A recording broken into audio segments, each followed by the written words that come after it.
আমি আছি একটি ড্রাগন ক্ষেতে, আর এই ড্রাগন ক্ষেতের মালিক আমাদের সফল উদ্যোক্তা বিল্লাল ভাইয়ের কাছ থেকে শুনবো যে আসলে ভাই এই যে ড্রাগন ক্ষেতটি করেছেন, কি পরিমাণ পথ মাড়ি দিয়ে এখানে এসেছেন, ভাইয়ের পথের প্রতিবন্ধকতা কি, সব কিছু মিলিয়ে ভাইয়ের সঙ্গে আজকে আলাপন হবে। তো দর্শক বন্ধুরা, আপনারা দেখুন ভাইয়ের সঙ্গে কথা হচ্ছে। ড্রাগন তো আপনি কয়েক বছর ধরে চাষ করলেন, তা এবছরের সাড়া কেমন আর কেমন হচ্ছে বলেন তো? ড্রাগন আসলে আমার এই জাতটা নিয়ে আমি খুবই আশাবাদী। এটা হলো থাই হাইব্রিড জাতের ড্রাগন। এটা হলো স্বপরাগায়িত। এটা যে ফুল ফোটার সময় পরাগায়ন করার কোনো ঝামেলা নাই। এটা নিজস্ব ফুলের পরাগায়ন হয়।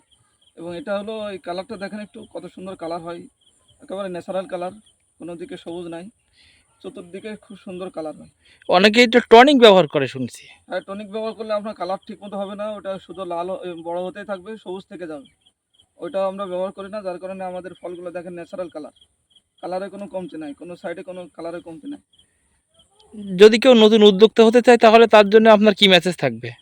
নতুন উদ্যোক্তা হলে আমি মনে করি যে তাদেরকে বর্তমান ড্রাগনের অনেকগুলো জাত নিয়ে তো কাজ করি, তার ভিতরে থাই হাইব্রিড যে জাতটা আছে এই জাতটা নিয়ে কাজ করার জন্য আমি সবাইকে বলি যে এটা অল্প দিনেই ফল আসে, এটা লাগানোর 5 থেকে 6 মাসের ভিতরে ফলন চলে আসে।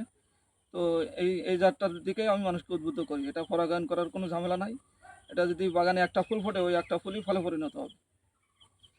এটা আপনার কতদিন পরে বলেন? 5 মাস থেকে আপনার 5 থেকে 6 মাসের ভিতরে ফল সেট হয়ে যাবে গাছে। কয় মাস ফল হয়? এটা আপনার এপ্রিল থেকে আপনার নভেম্বর পর্যন্ত, ডিসেম্বর পর্যন্ত ফল পাওয়া যায়। নভেম্বরে যে ফুলটা ফোটে ওটা ডিসেম্বরে শেষে বা জানুয়ারিতে যে হারভেস্ট হয়। একটানা কয় মাস হয়? একটা না দিলে 7 থেকে 8 মাস আমরা ফল পাচ্ছি।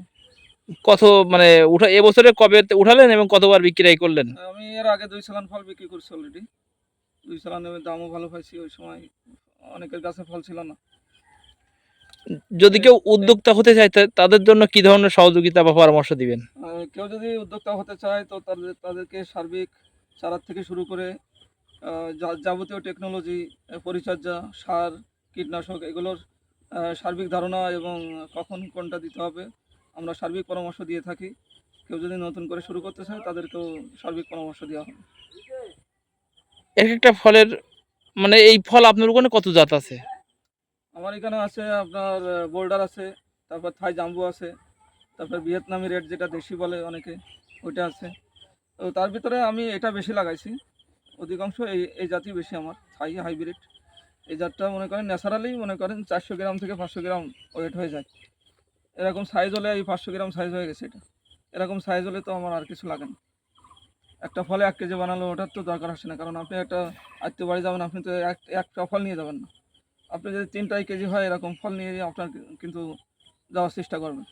এই জন্য এরকম 300 থেকে 400 গ্রাম ভিতরে সাইজ হলেই আমি মনে করি এটা আদর্শ একটা সাইজ।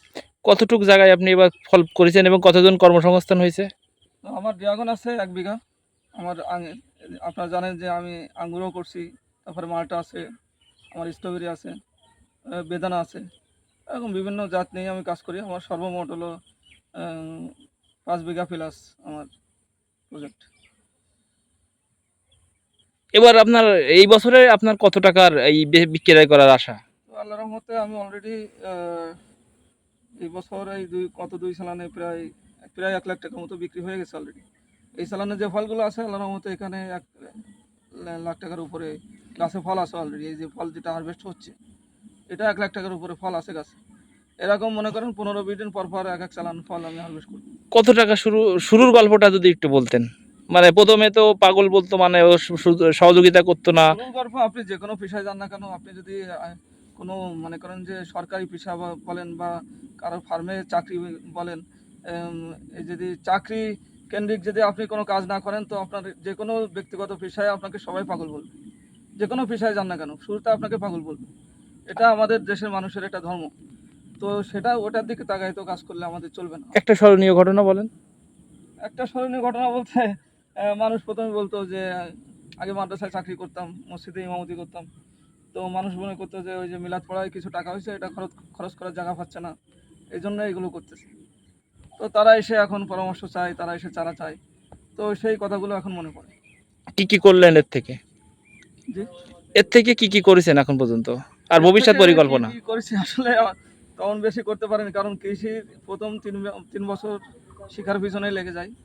ধারণা পাওয়া বলেন, শিখা বলেন, তারপরে ইনভেস্ট করা, সেটা উঠানো বলেন।